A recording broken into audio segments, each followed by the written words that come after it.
আসসালামু আলাইকুম। আমার কম্পিউটারে সমস্যা হয়েছে। আমার মোবাইলে সমস্যা হয়েছে। আমার সার্টিফিকেটে সমস্যা হয়েছে।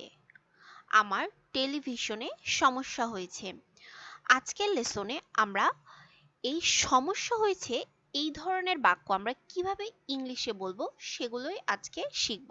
তো চলুন খুব সহজভাবে একটি মাত্র স্ট্রাকচার যদি আমরা ফলো করি তাহলে এই ধরনের বাক্য আমরা সবসময় ইংলিশে বলতে পারবো।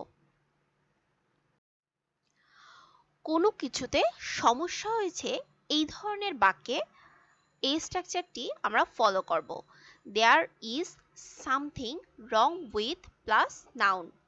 আবার বলছি, যদি আমরা এই ধরনের কথা বলে থাকি যে এই জিনিসের সমস্যা হয়েছে বা কোনো কিছুতে সমস্যা হয়েছে এই ধরনের অর্থের ক্ষেত্রে আমরা there is something wrong with plus noun মানে এই সেন্টেন্সটা পুরোটা হবে এবং তার সাথে জাস্ট নাউনটা আমরা বসাবো।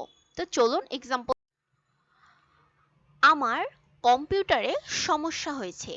There is something wrong with computer. দেখুন স্ট্রাকচারটি একই আছে, শুধু অবজেক্টটি যোগ হয়েছে কম্পিউটার। আমার মোবাইলে সমস্যা হয়েছে। There is something wrong with my mobile. আমার সার্টিফিকেটে সমস্যা হয়েছে। There is something wrong with my certificate. আমার টেলিভিশনে সমস্যা হয়েছে। There is something wrong with my television. আজকের ভিডিওটি এই পর্যন্তই। নেক্সটে আরেকটি স্ট্রাকচারের মাধ্যমে এই ধরনের নিয়মিত বলা কিছু বাক্য নিয়ে অবশ্যই নেক্সট ভিডিও নিয়ে হাজির হব। অবশ্যই আমার চ্যানেলের সাথে থাকবেন। যাদের কাছে ভিডিওটি ভালো লেগেছে তারা অবশ্যই লাইক করবেন, শেয়ার করবেন, কমেন্ট করে জানাবেন। আর যারা নতুন তারা অবশ্যই আমার চ্যানেলটি সাবস্ক্রাইব করে দিবেন। আল্লাহ হাফেজ, আসসালামু আলাইকুম।